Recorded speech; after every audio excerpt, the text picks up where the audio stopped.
You're watching Saturday Anime on the Sci-Fi Channel.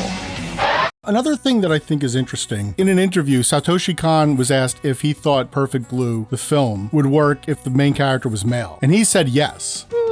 I find that interesting because I do not think this movie works as a male film. I think you need to rebuild the movie. I mean, I guess not from the ground up. You need to make a couple of tweaks. But the movie as is, I don't necessarily know that it would work as a movie with a male character. And I was thinking about the conversation you and I had with Belladonna of Sadness, where you felt the narrative was very female-centric. And I felt as if you could extrapolate it more just in general. You could use male and female more as just stand-ins for like classes, the people with power versus the people without power. But I don't feel like you could do that with Perfect Blue. And the reason for that is because of the choice of making Mima a idol. And Japanese idols are such caricatures of female femininity that the movie cannot help but be a critique of the way the media, I guess specifically Japanese media, views their female entertainers. This is really interesting because I was thinking about idol culture in general. And you're right, they are caricatures. And they're not even just caricatures of femininity, they're caricatures of specifically a breed of Japanese femininity. We could look at femininity as it's portrayed in Belladonna, which is much more whole and much more natural. You have the sensuality side of it, you have the venomous side of it, you have the protective side of it. Idol femininity is really very one-dimensional, and it is the innocence. It is the unstained, untainted, childlike femininity. I was trying to think of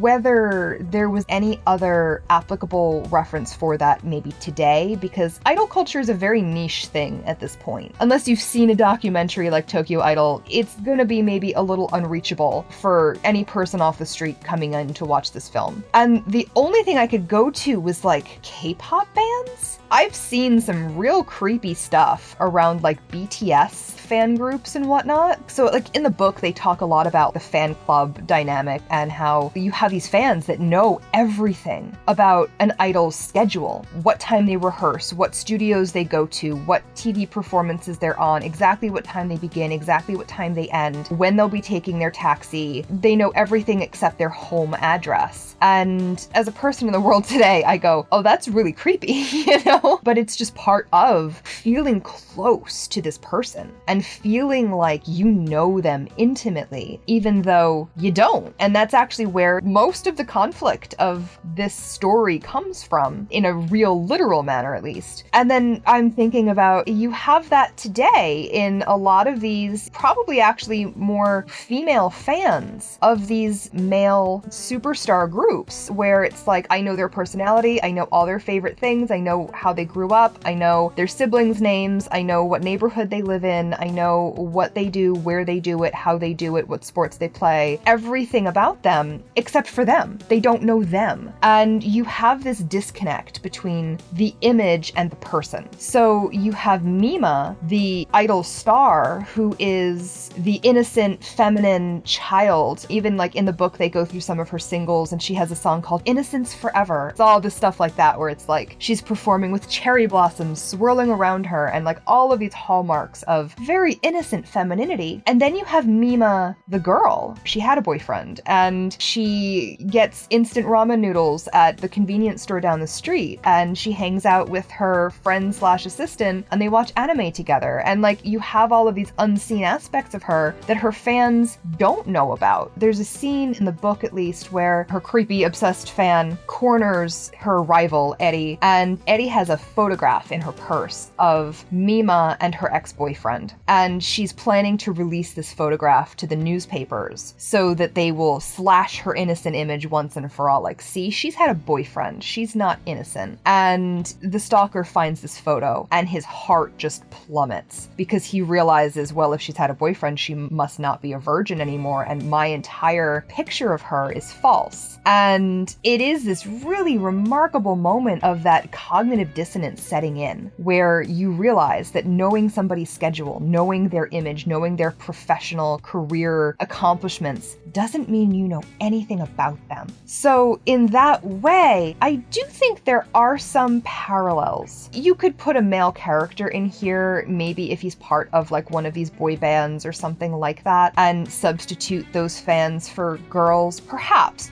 that would work. But it would be about that cognitive dissonance versus the femininity, which is certainly a part of this plotline. But I do think that could be shifted and have it still work. Well, I feel like if you wanted to make the movie with a man, you'd have to make it about an athlete, like a football player, and then he's somebody who's transitioning into a role of playing a rapist. So it would be a guy wrestling with the wholesome image he had as like a professional athlete, and then he transitions into this much darker role. And then in that way, it becomes this commentary on the way the media portrays masculinity and the way we see our athletes. Interesting. That is an interesting take on it that I never would have gone to. Because honestly, like, being real honest here, I feel like I know a lot of people who'd be really into that. Like, oh yeah, no, his new bad boy image, you know, like, there is certainly a lot about Perfect Blue that is about perceived femininity, or at least a culture's perception of femininity. And when you start to substitute masculinity,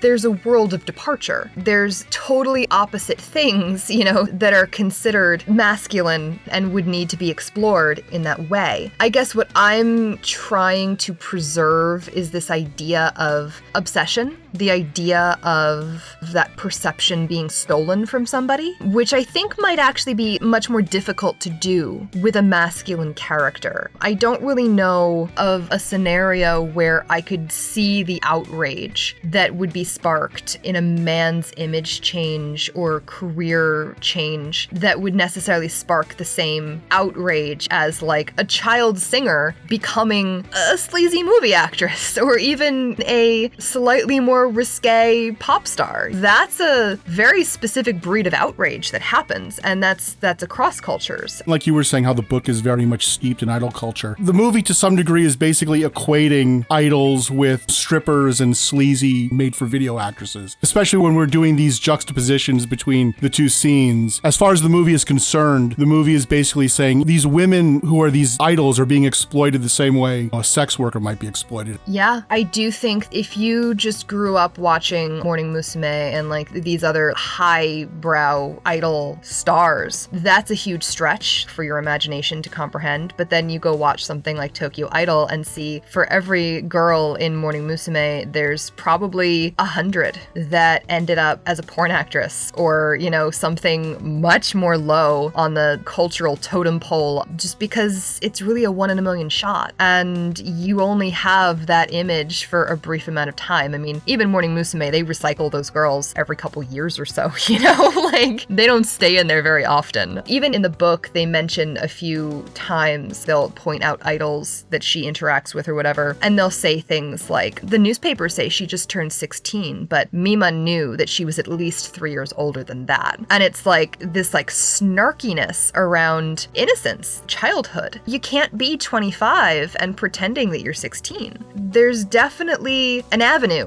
that I think a lot more people probably go down when their careers start to flounder. And I think that's really what the book and the film both get across in a very, very interesting way, is the alternative to how the success story goes. I recommend everybody who enjoys Perfect Blue go watch Tokyo Idols, because Tokyo Idols makes a very good companion to this movie, especially if you're not familiar with Japanese idol culture. It puts a lot of these things in a context. There's that one scene where they're interviewing that one girl and they're asking her if she's ever afraid of the people. And it's almost like a hostage video where she's saying, "No, I love all my fans." And then she's nodding yes. Yeah. Yes. It's a really interesting piece, and even if you think you know something about idol culture, you're gonna want to see it because it definitely opens up a lot of eyes in other ways too. Because even the way that they speak to fans, they interview several fans, they actually follow several fans in that documentary, and it gives you a really good idea of who they are and what they get out of that. Some are more creepy than others, but I think there's one guy who is like a train conductor or something like that. Something very, blue collar, predictable, has a job, but he's unmarried, he's in his 30s, and they're asking him, why idols? Like, why do you pick these idols? And the most interesting thing to me, I guess, as an American, totally outside of this, is that it's not a sex thing. He's literally saying, like, no, I feel really protective of them, and I really admire their image, and I just want to see them succeed and be safe. It's this very almost like paternal energy from some of these fans. And that, I think, is part of what we see gone wrong in Perfect Blue. The book definitely, again, kind of hammers it home more than the film does. The film is much more cynical in that way. But when we first meet this crazed fan, he's telling her, I just want to protect you. I just want to make sure that you don't have to change. And even later, when he actually faces off with her without his skin on, he's like, I've never pleasured myself to you. It's never been like that. It's always been about protecting you. And it's this very strange dynamic that I don't necessarily think you see in a lot of other places. So it's not necessarily just like the weird kink thing that you think if you come into idol culture and you're just like, oh, but they're like little girls and these people are probably all pedophiles. It's not like that at all. And Tokyo Idol, I think, is a really good illustration of the unique dynamic between these people and their fans. One thing Tokyo Idol does that Perfect Blue doesn't do is that it explores the male fan. It does humanize these people a little bit more. There's the scene where there's this one woman where she's saying they're selfish. They want attention and they don't want to commit to the relationship. But I don't think that's fair to say that these people are selfish, because when you look at these dudes, one guy's saying, I spend $2,000 a month on idols. And then that one guy, was it Koji, who's Rio's fan, he's like biking to like wherever she's streaming or wherever. It's like they are committed to these idols. I think what motivates these people is I think it's a safe relationship where they could feel close to a woman without feeling rejected. Because so many of them will say, yeah, I was seeing a girl and then, I got into idols and then I didn't worry about it. Or I saw a girl and I broke up. So many of them have these failed relationships, but I feel like that is part of it. It's this desire to want closeness with somebody without that fear of rejection. I think that's a fair analysis. The girl who was like, it's selfishness, they don't want to commit to a relationship. I feel like there, though, was one fan specifically that they were following who did spend quite a lot of money on experiences and meet and greets and things like that, but even said basically like, I don't have time for a relationship. Women want to be close. They want to get to know you. They want an in on your life, and I just don't have time for that, which I think is what she was specifically referring to. What I'm hearing when somebody says that is that I don't want to make myself vulnerable. I don't want to put in the time to invest with somebody that they're going to reject me. Perhaps. I do think for a lot of the guys that they talked to specifically, it was about vulnerability, and it was just about, again, that train conductor. I remember him saying in one of the interviews something like, a real woman isn't going to want to be with someone of my status. I have a low-paying job. I don't own my place. I'm still somewhat dependent on family, and that's not desirable. So this is the alternative that I have. And that's a level of vulnerability with the camera